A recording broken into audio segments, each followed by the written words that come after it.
On laisse les meilleurs arbres pour qu'ils deviennent des semenciers. Una vigor que les permite también tener semillas para el futuro. Oui, ceux-là on ne les coupe pas. Si on ne travaillait pas selon ce modèle de conservation, eh bien je ne saurais pas vous dire dans quel état serait cette forêt. Nous sommes dans la réserve de la biosphère maya. Plus de 2 millions d'hectares de forêt tropicale, la plus grande aire protégée du Guatemala et poumon de l'Amérique centrale.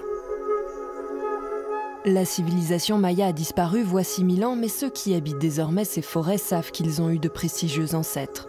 Ils sont comme eux très attachés à leur terre. Ici, quelques communautés locales ont le droit d'exploiter la forêt si elles la protègent. Rodri Ramirez travaille dans celle d'Arbol Verde, l'arbre vert. L'écologue française Marie-Ange Ngobienne, spécialiste de ces forêts, est venue étudier leur mode d'exploitation. Oui, ils sont en train de couper un arbre.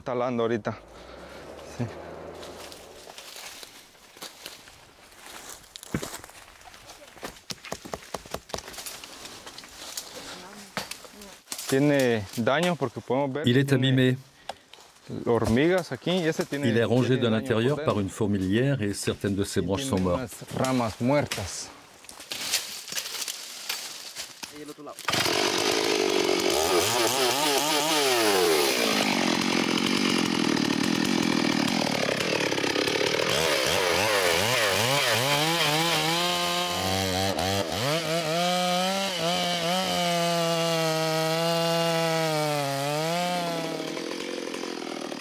Il faudra 20 minutes à Emilio pour venir à bout de cet acajou américain de 200 ans.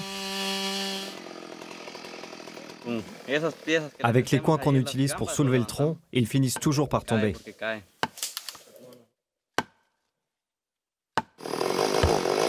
Ça y est. Ça y est.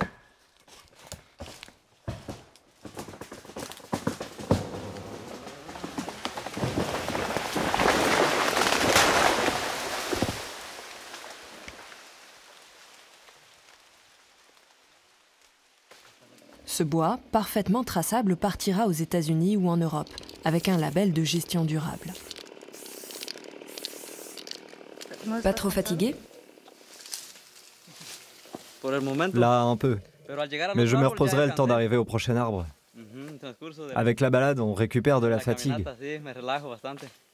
J'espère que le prochain arbre est bien loin. La concession gère 65 000 hectares de forêt. En saison sèche, Emilio et son assistant coupent une quinzaine d'arbres par jour, mais jamais plus de 2 par hectare. Je suis certain que nous faisons les choses correctement. Nous faisons par exemple attention aux chutes des arbres pour qu'ils n'abîment pas les autres.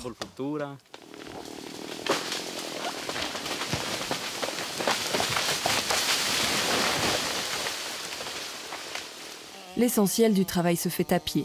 La coopérative dispose de quelques tracteurs pour le débardage et le stockage des grumes dans des clairières provisoirement accessibles.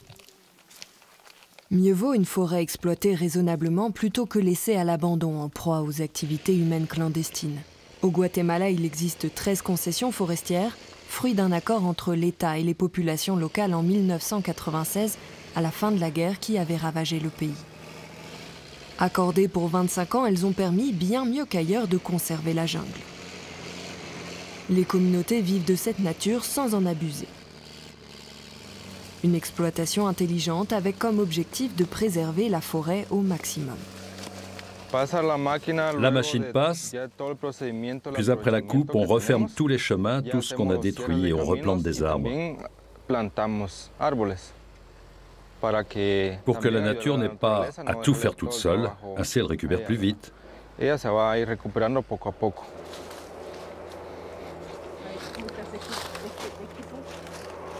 La semilla de caoba. Oui, c'est la graine qu'on récolte et qu'on replante. Dans la nature, elle tombe ainsi et nous la plantons comme ça. Le haut de la graine va devenir du compost, ce qui va l'aider à pousser. Entonces ahora estamos trabajando mucho en esto porque Hay una tendencia a buscar soluciones en otro lugar, es que sí hay la tecnología, por ejemplo, pero ustedes están desarrollando soluciones basadas en la naturaleza.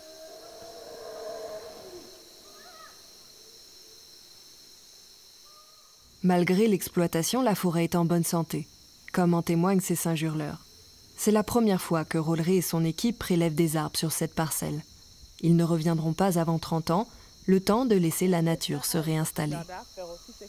L'objectif vraiment de notre recherche, c'est faire connaître ce modèle, donner des bases scientifiques pour dire que le modèle est lié à la préservation de la biodiversité, permettre que ce modèle qui a été une réussite, et qui est une réussite assez rare dans le monde tropical, continue d'exister avec des preuves scientifiques pour voir comment est-ce que ça pourrait être appliqué avec d'autres communautés forestières dans le monde.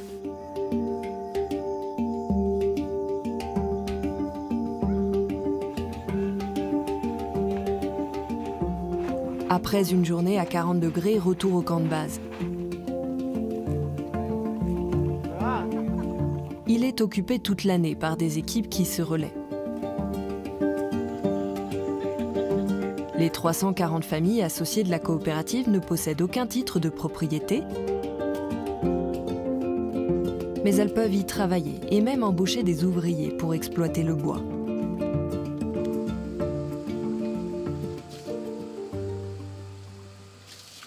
Ici, les bûcherons ont 2 repas par jour et gagnent mieux leur vie que la moyenne des Guatémaltèques. Ils savent que c'est une chance dans leur pays où la pauvreté et la malnutrition sont encore fréquentes.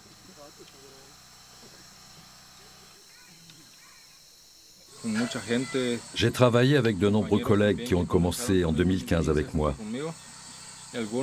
Et certains d'entre eux sont partis aux États-Unis. Alors quand je parle avec eux, ils me disent à quel point la forêt leur manque. Ils aimeraient être ici avec nous. Je leur réponds qu'ils ont pris une décision et qu'ils doivent l'assumer.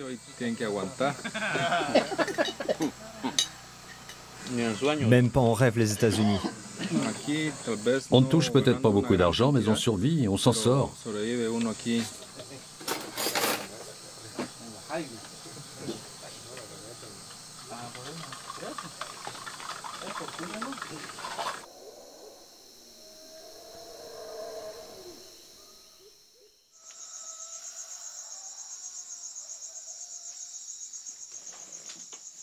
Plus loin, au centre de l'immense réserve Maya, Erwin Mas commence sa journée bien avant le lever du soleil.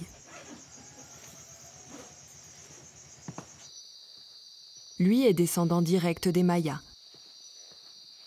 À Ouachactoun, il est à la fois chaman et guide en écotourisme. Il partage avec les visiteurs ses connaissances des trésors architecturaux construits par ses ancêtres il y a plus d'1 millénaire. Avant tout, nous sommes une communauté modèle avec la forêt, avec notre mère la terre. Nous avons dans le cerveau une puce sur la conservation et ça nous permet d'enseigner aux autres que si vous vous connectez à la terre, que vous vous connectez à la nature, eh bien vous vous connectez à votre environnement. Vous prenez conscience de cette valeur invisible, de cette valeur intangible qui nous entoure, cette pureté de l'air, en vous réveillant avec les bruits des singes et le chant des oiseaux. Ouachactoun, c'est une brève déchirure dans la canopée. Le village tout entier et son conseil gèrent la plus grande concession forestière du Guatemala. 83 000 hectares. Les 700 habitants sont associés et prennent ensemble toutes les décisions. Ils assurent leur autosuffisance alimentaire grâce à quelques hectares dédiés au maïs, la base de l'alimentation guatémaltèque. Maria Garcia dispose ainsi d'un petit champ tout près de chez elle.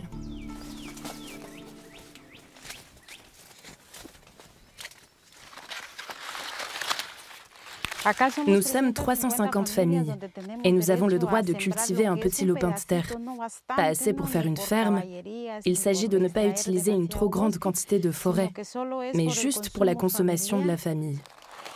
Du maïs, je fais des tortillas pour manger et des objets artisanaux pour les vendre. Avec la vente de ces produits, on peut s'en sortir et aider nos enfants.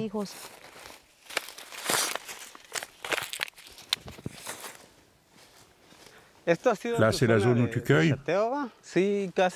Oui, ça s'étend jusque là-bas et je viens surtout ici. Le chemin est beau ici. Hein. Dans la forêt aux alentours du village, Alejandro Ballona est parti en compagnie d'Erwin récolter du châté.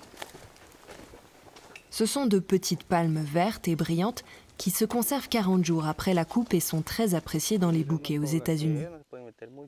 À Huachactún, on récolte d'autres produits de la forêt qui complètent les revenus des coupes de bois.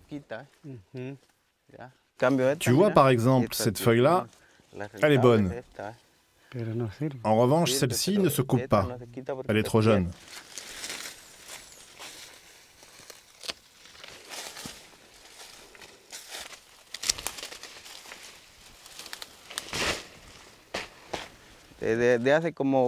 Moi, ça fait plus de 25 ans que je suis récolteur de châté.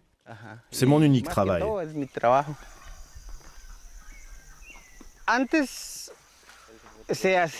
Avant d'obtenir la concession, on faisait des récoltes massives. Il y avait des entreprises et des sous-traitants de toutes sortes. On allait n'importe où pour extraire le châté. Mais depuis la concession, on a fait un plan de gestion.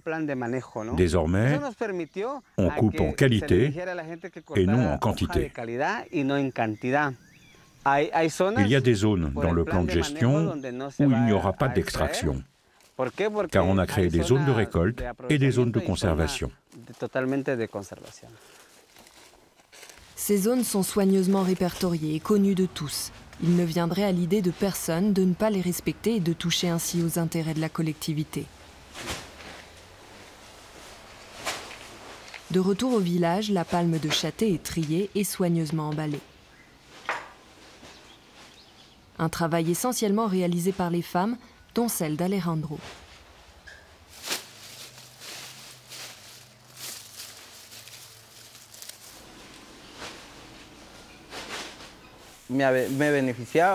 Grâce à la palme de châté, j'ai pu élever mes enfants avec ma femme. Ici, elle gagne un peu d'argent et moi, je gagne ma vie dans la forêt. C'est ainsi que nous avons mené nos vies. La concession assure d'abord les salaires, mais elle fait aussi des bénéfices. Ils sont réinvestis dans la santé et l'éducation. Ils financent l'école primaire gratuite et des bourses pour les collégiens et les étudiants. Grâce aux revenus de la forêt et à la vente de son artisanat, Maria a pu envoyer ses enfants faire des études à la ville. Elle en est fière. Au Guatemala, le taux de scolarisation est très faible. 1/3 des enfants en moyenne ne sont pas scolarisés et c'est encore pire en milieu rural.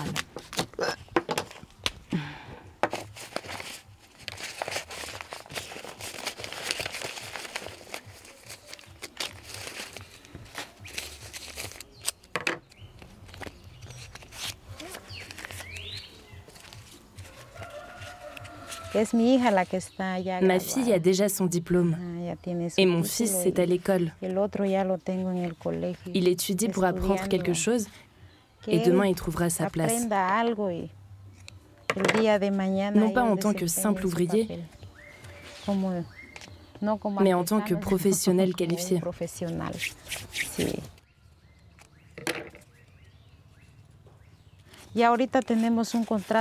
Maintenant, nous avons un nouveau contrat de 25 ans. Après, on verra ce qu'on va devenir. La vie va pouvoir ainsi continuer à Huachactún au moins jusqu'en 2050. Le contrat vient d'être renouvelé par l'État car les populations ont respecté les principes de l'agroforesterie communautaire. Cette protection passe par la mise en place d'une économie locale solide et la création d'emplois pour que les jeunes restent. De fait, à Huachactún, comme dans les autres communautés forestières, on émigre bien moins qu'ailleurs. Bonjour les jeunes. Comment ça se passe? Bien. Eso. Muy bien. De 2000 à aujourd'hui, nous avons formé de nombreux jeunes, des opérateurs de scierie ou de machines lourdes. Nous ne voulons pas d'un développement industriel, mais une exploitation sociale qui met l'accent sur l'emploi des jeunes.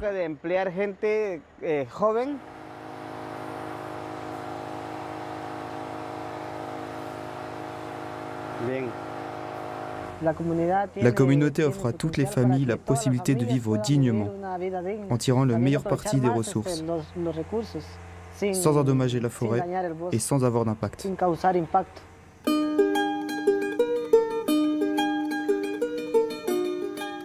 Préserver, ici ce n'est pas un concept vague. Dans le village même se trouvent des pyramides mayas. La communauté les garde comme une sorte d'avertissement. Il y a 1000 ans, le site a été abandonné à cause des bouleversements climatiques. Au niveau de l'environnement, on sait maintenant que les Mayas ont beaucoup déforesté et qu'ils ont souffert de l'impact de la perte de la forêt. Peut-être qu'aujourd'hui, cela peut se répéter de manière plus radicale. Car comme nous, ils se sont développés et ils ont disparu. Au Guatemala, il y a encore de la forêt parce que nous existons. Huachactún est au cœur de la réserve où nous avons cette fonction de gardien de la nature. Nous faisons partie de ce poumon de l'Amérique. Nous voulons le conserver en raison des connaissances que nos ancêtres nous ont laissées. Il est clair qu'ils se sont beaucoup développés, mais qu'ils ont eu également un impact sur l'environnement.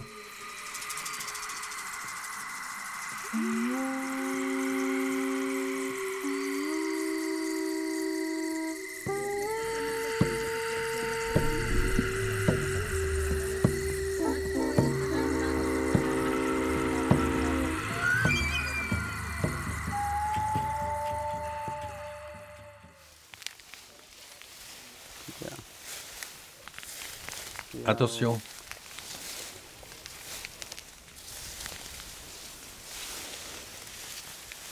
La maîtrise du feu est un héritage des anciens Mayas. En pleine forêt, il est un ennemi redoutable, mais aussi un précieux allié. À l'ouest de la réserve Maya, dans la concession de la Cruce La Colorada, l'heure est au nettoyage. On est prêt, mais donnez-nous encore un peu de temps. C'est bon, c'est bon.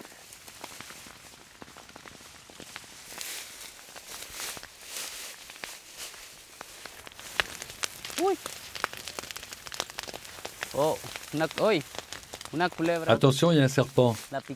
C'est dangereux, la piqûre est mortelle. Attention, serpent. Sergio Navas et son équipe créent des coupe-feux.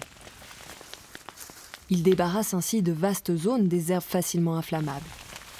C'est la feuille qui brûle. Mais l'arbre, lui, survit et va partir d'ici 2 ou 3 mois.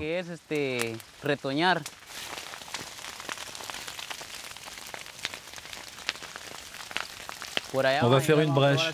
Éteignez le feu. La végétation se consume rapidement. En 15 minutes, le feu est maîtrisé. À Cruce La Colorada, la menace des incendies est constante. On fait en sorte que le feu ne s'étende pas. On doit se servir du vent et en ce moment, il va dans cette direction. Alors on en profite.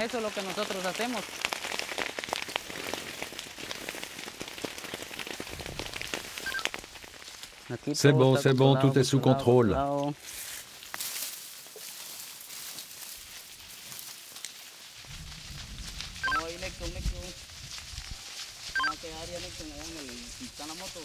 À la différence des autres concessions, les hommes de Cruce La Colorada doivent restaurer les parcelles déforestées, autrefois occupées par l'agriculture. Antonio Juarez est responsable du programme de restauration. Il s'agit d'une zone récupérée. Elle appartenait avant à un propriétaire qui avait du bétail et qui a donc planté de l'herbe. Cette herbe, elle est très résistante. Elle ne disparaît pas facilement. Il faut la brûler pour la faire disparaître. C'est la seule façon. La communauté s'est lancée depuis 3 ans dans la restauration active de ces terres déboisées.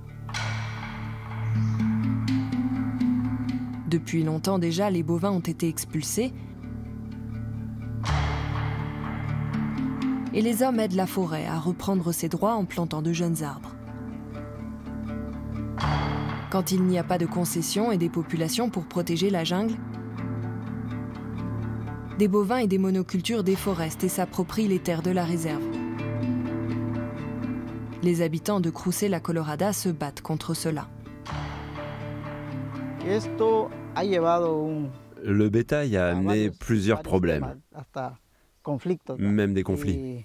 On a dû négocier longtemps pour réussir à reprendre possession de ces zones et les restaurer.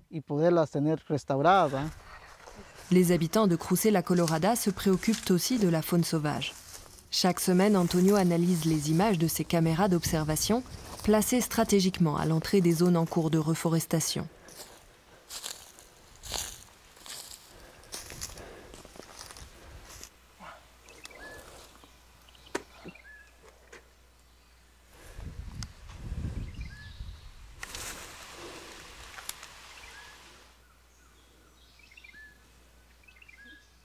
On a photographié un cerf.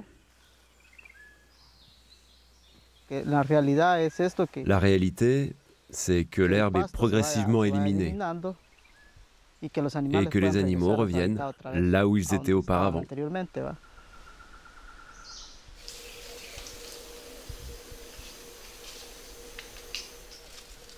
Le retour de la forêt, déjà visible, est une récompense pour tous ici.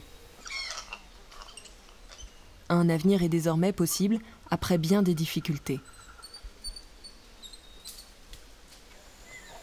Le combat n'est pour autant pas encore gagné, et là aussi il faut impliquer les générations futures.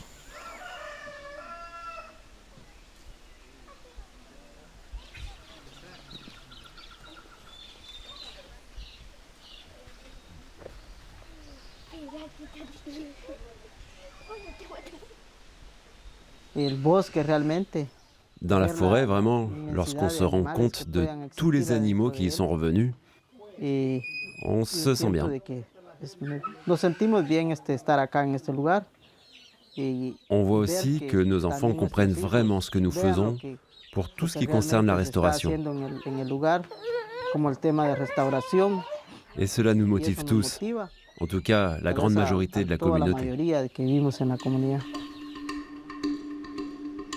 La forêt gérée par les communautés a un taux de déforestation pratiquement nul, alors que dans les parcs nationaux, juste à côté, la taille illégale de bois, les incendies et les élevages clandestins prospèrent sans contrôle. Le modèle des concessions fonctionne, mais il est fragile. La scientifique Marie-Ange Ngobienne a pour mission de faire reconnaître ce succès à l'échelle internationale. Les écosystèmes forestiers sont des écosystèmes clés pour la réduction de ce changement climatique et pour l'adaptation. On est dans un moment où on accepte, où on se rend compte en fait que la conservation ne peut pas faire contre les populations, mais avec des populations qui vont augmenter d'ailleurs. Donc l'idée c'est de faire de ces populations des alliés pour la conservation. On voit aujourd'hui qu'avec l'exemple du Guatemala, c'est tout simplement possible. Depuis presque 30 ans, la foresterie communautaire a fait ses preuves. Elle repose sur une idée simple. Ceux qui vivent de la forêt ont de bonnes raisons de la protéger. Au Guatemala, les concessions forestières ont redonné revenus et dignité à leurs habitants. Sous les frondaisons de cette immense écosphère tropicale, la vie, les hommes et leurs enfants ont retrouvé leurs droits, dont celui de revenir à des valeurs simples et durables, qui pourraient en inspirer d'autres.